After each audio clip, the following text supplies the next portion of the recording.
Bienvenue dans le monde des petits rêveurs. Vous êtes prêts pour une nouvelle histoire? Le grand voyage des éléphants. La savane ne faisait plus le même bruit. Habituellement, au lever du soleil, tout chantait, respirait, vibrait. Les oiseaux saluaient la lumière, les insectes dansaient dans l'air chaud, et le vent glissait doucement entre les hautes herbes dorées. Mais ce matin-là, quelque chose avait changé. Même les ombres semblaient plus lourdes. Le soleil montait lentement, comme s'il hésitait à réchauffer la terre. Les herbes craquaient sous les pas, trop sèches, trop fines. Le silence s'installait, profond, inhabituel. Le petit éléphanteau s'appelait Kibo. Il avait de grandes oreilles trop lourdes pour sa tête et une trompe qu'il ne savait jamais vraiment où poser. Kibo aimait la savane. Il aimait la poussière chaude sous ses pieds, l'odeur de sa maman et surtout la présence rassurante du troupeau. Pourtant, même lui sentait que la savane se taisait. L'eau du point d'abreuvement était basse, très basse. Les flaques se faisaient rares et la terre se fendillait comme une vieille peau sèche. Les adultes parlaient moins. Ils marchaient lentement, la tête haute, les yeux attentifs. Kibo observa leurs pas lourds. Il remarqua leur silence. Il sentit une inquiétude qu'il ne connaissait pas encore. Son cœur battait un peu plus vite que d'habitude. Kibo leva la trompe vers sa maman. « Maman, pourquoi la savane ne chante plus ?» Sa maman ne répondit pas tout de suite. Elle posa doucement sa trompe sur le front de Kibo, un geste tendre et rassurant. « Parce qu'elle nous parle autrement, mon petit. » Kibo ne comprenait pas vraiment, mais son cœur, lui, sentait déjà que quelque chose d'important allait arriver. Au centre du troupeau se tenait Sahari, la plus ancienne des éléphantes. Sa peau portait les traces du temps et ses yeux reflétaient des saisons entières de souvenirs. Elle avait vu des sécheresses, elle avait guidé des départs, elle avait protégé des générations entières. Et jamais elle ne se trompait. C'est elle qui s'avança la première vers la terre craquelée. Elle huma l'air, elle observa le ciel, puis elle frappa doucement le sol de son pied puissant. La savane ne peut plus nous nourrir. Un murmure parcourut le troupeau. Nous devons partir, vers le grand point d'eau, au-delà de la plaine rouge. Le vent souffla plus fort, comme pour confirmer ses paroles. Les éléphants se rapprochèrent instinctivement. Les plus jeunes se collèrent à leur mère. Le voyage venait d'être nommé. Kibo sentit son ventre se serrer. Partir? Quitter leur territoire? Traverser des terres inconnues? Ils n'étaient jamais allés aussi loin. « Et si nous n'y arrivons pas ?» murmura-t-il. Sa maman serra sa trompe autour de lui. « Nous avancerons ensemble. » Les premiers pas résonnèrent sur la terre sèche. Un pas, puis un autre. Le troupeau se mit en marche. La savane les regardait partir. La rivière n'était pas là la veille. Elle avait gonflé pendant la nuit, nourrie par des pluies lointaines. L'eau courait vite, trop vite pour Kibo. Elle brillait sous le soleil. Elle grondait doucement.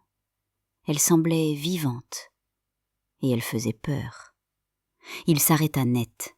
« Je ne peux pas !» L'eau faisait un bruit effrayant. Elle roulait, elle tournait, elle semblait vouloir emporter tout sur son passage. Les éléphants adultes entrèrent un à un, formant un cercle protecteur. Leur corps massif brisait le courant. Sa maman revint vers lui. « Regarde nos pieds, sans le sol. Nous sommes là. » Kibo ferma les yeux. Il sentit l'eau contre sa peau. Il sentit le sol sous ses pattes. Il sentit le souffle du troupeau. Il posa une patte, puis une autre. L'eau monta jusqu'à son ventre. Son cœur battait très fort, mais il avançait. Quand ils atteignirent l'autre rive, Kibo réalisa quelque chose d'incroyable. Il avait eu peur, et pourtant il avait réussi. Le ciel s'assombrit sans prévenir. Le vent se leva, violent, brûlant. Le sable s'envola, piquant les yeux, brouillant les chemins. La savane disparut. Le ciel devint jaune. L'air vibrait. Le monde tremblait. « Restez serrés !» cria Sahari. Les éléphants formèrent un cercle, les plus grands devant, les plus petits au centre. Kibo tremblait. Il ne voyait plus rien. Le monde avait disparu. Sa maman posa sa trompe contre la sienne. « Respire avec moi. » Un souffle, puis un autre. Le vent hurlait, le sable fouettait, mais le cercle tenait. Puis, lentement, la tempête s'éloigna. Quand le silence revint, Kibo comprit une chose. Même quand on ne voit plus le chemin, on peut continuer à avancer, ensemble. Les jours passèrent, la chaleur pesait, les pas devenaient lourds, la poussière collait à la peau, le soleil brûlait sans relâche. Les pauses étaient rares, la fatigue s'installait. Kibo était fatigué, il trébuchait souvent, il buvait moins, il avançait plus lentement. Il entendait les murmures. Il ralentit le troupeau. Chaque mot lui faisait mal. Il baissa les oreilles, il baissa la tête. Il se sentit trop petit. Cette nuit-là, pendant que les autres dormaient, il s'éloigna un peu, juste pour réfléchir. Mais la savane, la nuit, est immense.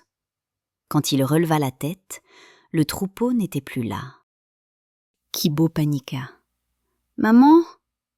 Sa voix se perdit dans l'obscurité. La lune brillait faiblement. Les étoiles semblaient très loin. La savane respirait lentement.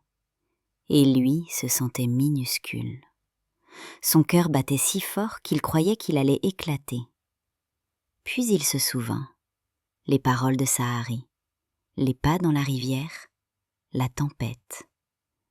Je peux le faire. Il leva la trompe. Il écouta le sol.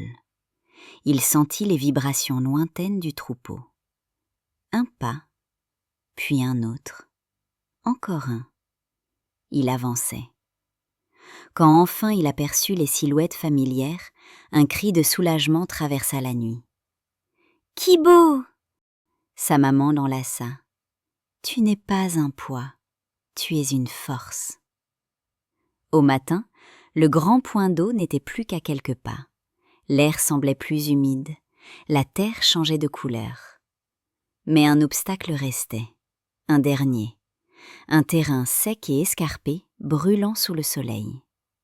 Kibo vit Sahari hésiter. Alors, sans réfléchir, il avança. Il posa ses pieds là où le sol était plus stable. Il indiqua le passage. Il n'avait plus peur, il ne doutait plus.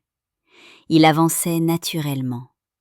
Il guidait, pour la première fois. Le troupeau suivit. Quand l'eau apparut enfin, claire et vaste, un silence sacré s'installa. Elle scintillait sous le soleil. Elle respirait la vie. Elle promettait le repos. Elle était là. Puis la joie explosa. L'eau éclaboussa, les trompes s'agitèrent, la savane sembla respirer à nouveau. Kibo but longuement.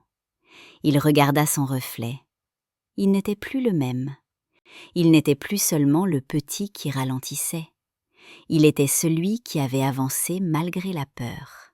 « Tu as grandi », murmura sa maman. Kibo sourit. La savane chantait à nouveau. Le courage n'est pas l'absence de peur, c'est le pas que l'on fait malgré elle. Et lorsqu'on avance ensemble, même le plus petit peut devenir guide. Bonne nuit mes petits rêveurs. Merci d'avoir rêvé avec nous. À très vite pour une autre aventure et abonne-toi pour ne rien manquer.